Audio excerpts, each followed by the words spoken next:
ایک انگریز خاتون تھی، ہمارے ایک مولانا بتاتے ہیں، بڑے کرائسس تھے اس کی زندگی میں، پریشان تھی، تو اس کو کہا کہ مسلمان بن جاؤ۔ کہا اسلام کا مطلب کیا ہے؟ کہا اسلام کا مطلب یہ ہے کہ ہم اللہ کے سرونٹ ہیں، عبید ہیں۔ کس کے عبد ہیں؟ خدا کے عبد ہیں۔ انگریزوں کو اس جملے پہ بڑی چڑ لگتی ہے۔ یہ فیمنسٹ جو آپ دیکھ رہے ہیں معاشرے میں پنپ رہے ہیں، بڑھ رہے ہیں، اور آہستہ آہستہ فیمنزم کا آپ کے اوپر ایک عروج آئے گا۔ ایک وقت تھا جب ایران میں بھی فیمنزم عروج پہ تھا، اور انہی فیمنسٹ نے ایران کے معاشرے میں بدحجابی اور عریانی کو پھیلایا۔ یہ بہت خطرناک ہوتا ہے۔ معصوم فرماتے ہیں عورت جب بھی گھر سے نکلتی ہے تو معاشرے کو تباہ کرتی ہے، جب گھر میں رہتی ہے تو معاشرے بناتی ہے۔ جب کسی کی ڈیوٹی بہت بڑی ہو تو اس کی ذمہ داری بھی بہت بڑی ہوتی ہے۔ اب عورت کوئی بھی ہو، جب بھی گھر سے نکلتی ہے معاشروں کو تباہ و برباد کرتی ہے۔ تبھی خدا نے نبی کی بیویوں کو حکم دیا تم گھر کے اندر رہو، کیونکہ اس کی ذمہ داری ہے۔ یہ عورت معاشرے کو عباس بھی دے سکتی ہے، اور یہی عورت معاشرے کو یزید بھی دے سکتی ہے۔ یہ تاریخ کے جتنے کیریکٹر آپ دیکھ رہے ہیں، ماؤں کا بڑا کردار ہے۔ آج اگر تم مجلس امام حسین میں بیٹھا، تیرا کردار کم، تیرے ماں باپ کا کردار زیادہ ہے۔ ایک تو سب سے زیادہ جو نعرہ مارا جاتا ہے فریڈم کا نعرہ، آزادی، ہم غلامی برداشت نہیں کریں گے۔ اور آج کل جو غلامی ہے اسے کہتے ہیں ماڈرن سلیوری، ماڈرن غلامی۔ پہلے غلامی یہ تھی کہ ہاتھوں میں زنجیریں باندھ دو، بندے کو اچھا نہیں لگتا۔ میں آپ کو 24 گھنٹے ہاتھ میں زنجیر باندھ کے گھر پہ بٹھا دوں، آپ کو اچھا نہیں لگے گا، کیونکہ آپ کی نیچر میں غلامی نہیں ہے، آپ کی نیچر میں آزادی ہے۔ آپ کی روح آزاد رہنا چاہتا ہے، وہ کسی کا غلام رہنا نہیں چاہتا، لہٰذا یہ غلامی کسی کو پسند نہیں۔ دوسری غلامی ہوتی ہے ذہنی غلامی، فکری غلامی۔ اس خاتون کو یہ کہا کہ ہم عبد ہیں۔ ہمارے معصومین نے، اہل بیت نے یہ سکھایا کہ تو کون ہے؟ عبد ہے۔ رسول خدا کون ہے؟ عبد ہو رسول ہو۔ کس کا عبد ہے؟ پہلے عبد ہے بعد میں رسول ہے۔ پہلے عبد بنا پھر رسول بنا، پہلے عبد بنا پھر نبی بنا، پہلے عبد بنے پھر امام بنے۔ جب تک تو عبد نہیں مومن نہیں، جب تک عبد نہیں مسلم نہیں، جب تک عبد نہیں مولائی نہیں۔ کہ ہم عبد ہیں، ہم غلام ہیں۔ کس کے غلام ہو؟ کہ جو ہمارا کریٹر ہے، جو ہمارا بنانے والا ہے۔ اس خاتون نے کہا دیکھو میرے ساتھ غلامی کی بات نہ کرو، مجھے کسی کی غلامی نہیں کرنی۔ کہ پھر آپ کس کی سنو گی؟ کہ جو مجھے اچھا لگے میں وہی کروں گی، جو میرے ذہن کو اچھا لگے میں وہی کروں گی، جو میری طبیعت کو اچھا لگے میں وہی کروں گی۔ کہ پھر بھی آپ نے کسی نہ کسی کی تو غلامی کی ہے نا۔ اگر خدا کی غلام نہیں بننا چاہتی، کسی نہ کسی کی تو سن رہی ہو نا۔ کہ پھر یا تو اپنی غلام ہے، اگر انسان اپنی سن رہا ہے تو کس کا غلام بنا؟ اپنا غلام بنا۔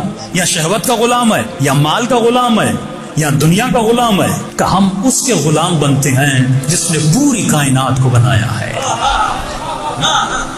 انسان کس کی سنے گا؟ عالم کی سنے گا یا جاہل کی سنے گا؟ آپ کے سامنے دو شخصیت رکھی جائے، ایک طرف مولا علی ہو دوسری طرف کوئی اور، اب کس کی غلامی پسند کرو گے؟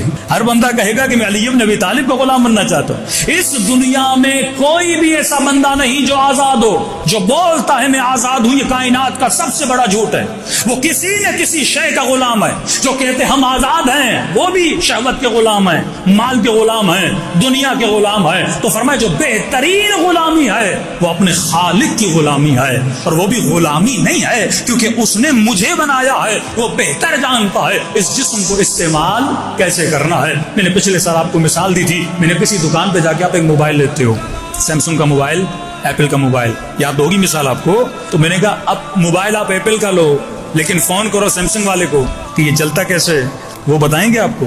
ہر عقل مند کہتا ہے جس کمپنی کی چیز ہوتی ہے گائیڈنس بھی اسی کمپنی سے لی جاتی ہے۔ پہلے تو یہ تعین تو کر تو کس کمپنی سے آیا ہے۔ بھائی ہر شے کا کوئی نہ کوئی بنانے والا ہے، چھوٹا سا مائک اس کا بھی کوئی نہ کوئی بنانے والا ہے۔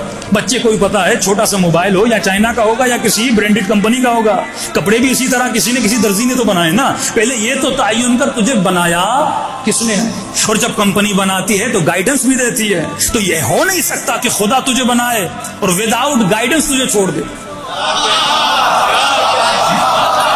کائنات کی سب سے بڑی مشین، بڑے سے بڑے سائنسدان کو لاؤ، انسان کو کیسے استعمال کرنا یہ سائنسدان نہیں بتا سکتا آپ کو، یہ ڈاکٹر نہیں بتا سکتا۔ کتنے ڈاکٹر ہیں جو اپنے آپریشنز میں نقصان کرتے ہیں، کتنے ڈاکٹرز ہیں جو آپریشن کرتے ہوئے غلطی کرتے ہوئے مریضوں کو مار دیتے ہیں، کیونکہ وہ کمپلیٹلی ایک آنکھ میں 70 سال ان کی زندگی گزر جاتی ہے آنکھ کے سسٹم کو سمجھنے میں، کڈنی کے سسٹم کو سمجھنے میں۔ مولا ایسے نہیں فرماتی وفیک عالم الاکبر، تمہارے وجود کے اندر بہت بڑی کائنات ہے، اس کائنات کو سمجھنے میں صدیاں لگ جاتی ہیں۔ اب تصور تو کرو، جس انسان کو اگر اسٹڈی کرنے پر آئے تو ایک انسان کی عمر کافی نہیں ہے۔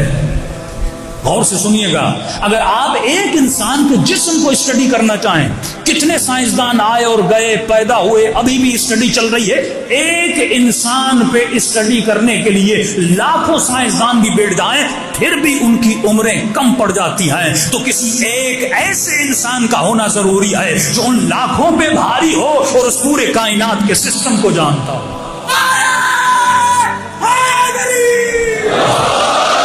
ایسے امیر المومنین نہیں فرماتے علی زمین کے راستوں سے زیادہ آسمان کی راہوں کو جانتا ہے۔ امام اسی کو کہتے ہیں جو پورے کائنات کے سسٹم کو جانتا ہے کہ جب انسان اس کے پاس جائے اس کو گائیڈ کر سکے۔ میں نے کہا یہ ممکن نہیں ہے، چھوٹی سی چھوٹی مشین، چھوٹے سے چھوٹا سا سیل، چھوٹی سی چھوٹی دوائی کی ڈبی بھی ہوتی ہے، اس کے پیچھے گائیڈنس ہوتی ہے، اس کو یوز کیسے کرنا ہے، استعمال کیسے کرنا ہے۔ اب اس باپ کے ہاتھ میں، اس ماں کے ہاتھ میں اللہ نے کائنات کی سب سے بڑی مشین لا کے دے دی۔ اب اس مشین کو کیسے چلانا ہے؟ پہلی بات، یہ مشین جب پیدا ہوتی ہے اس مشین کو کس نے سکھایا؟ کس کا پیٹ دودھ سے بھرتا ہے؟ اس مشین کے اندر ایموشنز کس نے ڈالے؟ احساسات کس نے ڈالے؟ اسے رونا کس نے سکھایا؟ اسے مسکرانا کس نے سکھایا؟ اس مشین کے اندر جو سسٹم چل رہا ہے وہ چلانے والا کون ہے؟ اب مجھے اس کو گائیڈ کرنا ہے، اسے ہدایت دینی ہے۔ تبھی رسول خدا فرماتے ہیں اللہ کی 3 بڑی امانتیں، 2 امانتیں آپ سب کو پتا ہے۔ ایک امانت انی تارکم فیکم الثقلین کتاب اللہ و عترتی اہل بیتی، ایک میری سب سے بڑی امانت ہے اللہ کی کتاب، دوسری امانت ہے عترت، دوسری امانت اہل بیت علیہ الصلوۃ والسلام، لیکن تیسری امانت بھی خدا تجھے دے کر جا رہا ہے۔ ان دونوں امانتوں کو بھی سنبھالنا ہے، اور ان دونوں امانتوں کے بعد اگر پوری کائنات میں سب سے بڑی امانت ہے، یعنی قرآن کے بعد سب سے بڑی امانت، اہل بیت کے بعد سب سے بڑی امانت جو خدا بندوں کو دیتا ہے وہ کون سی ہے؟ فرمایا وہ سب سے بڑی امانت تمہاری اولاد ہے جو خدا تجھے دے کر جاتا ہے۔ یہ ننھا سا بچہ، یہ ننھی سی بچی جو خدا تجھے دیتا ہے، کیونکہ اسی بچے نے بڑا ہو کر کبھی عباس بننا ہے، اسی بچے نے بڑا ہو کر، یہی بچے تو ہیں نا جو بڑے ہوتے ہیں، جو کائنات میں بڑے بڑے کارنامے کرتے ہیں۔ اب انسان اس بچے کی تربیت کرنی ہے تو اے خدا میں اس کی تربیت کروں تو کیسے کروں؟ میں اس انسان کو بڑا کروں تو کیسے کروں؟ میں تو وداؤٹ بک دنیا میں آیا، میں تو کوئی گائیڈ بک لے کر نہیں آیا۔ اگر کمپنی سے موبائل لیتا ہوں تو وہ ڈبے میں پیک ہوتی ہے، اس کے اندر ایک بک ہوتی ہے، اس کو ریڈ کیا جاتا ہے۔ تو اے خدا تو بھی تو کوئی گائیڈ بک دے جسے پڑھوں، بچے کو بڑا کروں۔ تو اللہ کہتا ہے میں اعقل العاقلین ہوں۔ جب تم دنیا والوں کو عقل ہے مشین بنانے کے بعد گائیڈ بک دینی ہے تو کیا میں خدا تجھے نہیں دوں گا؟ میں نے بھی تجھے گائیڈ بک دیا ہے، اس گائیڈ بک کا نام ہے قرآن، یہ کتاب خدا جو تم سب کے گھروں میں موجود ہے، لیکن زحمت نہیں ہوتی گائیڈ بک کو پڑھا جائے۔ میں نے تجھے گائیڈ بک دی ہے۔ میں نے فضائل کا جملہ کنیکٹ کرنے کے لیے پچھلے سال آپ کو کہا تھا، اب ضروری نہیں کہ جب آپ موبائل لیتے ہو وہ گائیڈ بک میں لکھی ہوئی چیزیں ہر بندے کو سمجھ میں آئیں، کبھی انگلش میں کبھی اردو میں۔ اب بندے کو نہ اردو آئے نہ انگلش آئے، موبائل تو اس نے لے لیا، اب کیسے سمجھے کہ یہ کیا لکھا ہے؟ تو کمپنی کو اتنی عقل ہے، نیچے ٹیلی فون نمبر دیتی ہے کہ اگر سمجھ میں نہ آئے کال کر لینا، فون کر لینا، ہم تجھے بتا دیں گے کہ یہ بک کہنا کیا چاہتی ہے۔ تو کوئی مسلمان یہ کہے کہ مجھے قرآن سمجھ میں نہیں آتی، مجھے عربی سمجھ میں نہیں آتی، تو کیسے ممکن ہے خدا تجھے خالی کتاب دے دے؟ اللہ نے بھی کچھ ایسی ہستیاں رکھی ہیں جن سے پوچھ سکتے ہو کہ قرآن کہنا کیا چاہتا ہے۔ یہ ممکن تو نہیں ہے نا کہ صرف گائیڈ بک ہو، ساتھ میں ہیلپ لائن کا ہونا بھی ضروری ہے۔ اسی ہیلپ لائن سے پتا چلتا ہے کہ گائیڈ بک کہنا کیا چلتی ہے۔ آج تک کوئی ایسی گائیڈ بک نہیں ہے، کوئی ایسا آتھر نہیں ہے، کوئی ایسا رائٹر نہیں ہے جو اپنی گائیڈ بک کے پیچھے کوئی کانٹیکٹ نمبر نہ ڈالے۔ اگر میری کتاب سمجھ میں نہ آئے، اگر میرا فلسفہ سمجھ میں نہ آئے، اگر میرا جملہ سمجھ میں نہ آئے تو یہ کانٹیکٹ نمبر ہے، یہاں پہ رابطہ کر لینا۔ تو اے خدا تو نے گائیڈ بک دی ہے، کیا ہیلپ لائنیں بھی دی ہیں کہ نہیں دی ہیں؟ اللہ کہتا ہے پریشان کیوں ہوتے ہو، میں نے تجھے 12 ہیلپ لائنیں عطا کی ہیں۔ یہ محرم کے دن کیوں آتے ہیں؟ تاکہ آپ کو کنیکٹ کیا جائے اس نمبر سے جہاں سے انسان کی ذہنی خلش دور ہوتی ہے، جہاں سے پریشانیاں دور ہوتی ہیں۔ امام وقت کا مطلب کیا ہے؟ امام زمانہ وہ ہیلپ لائن ہے، وہ ہیلپر ہے جو ہمیں بتائے گا قرآن کہنا کیا چاہتا ہے، دین سمجھانا کیا چاہتا ہے۔ تو میں نے بطور مزاح ایک جملہ بولا تھا، میں نے کہا ہو سکتا ہے کوئی مسلمان کھڑا ہو کے یہ بول دے، مولوی صاحب آپ نے بول دیا کہ گائیڈ بک بھی ہے، ہیلپ لائن بھی ہے، پھر یہ مسلمانوں کے 73 فرقے کیوں؟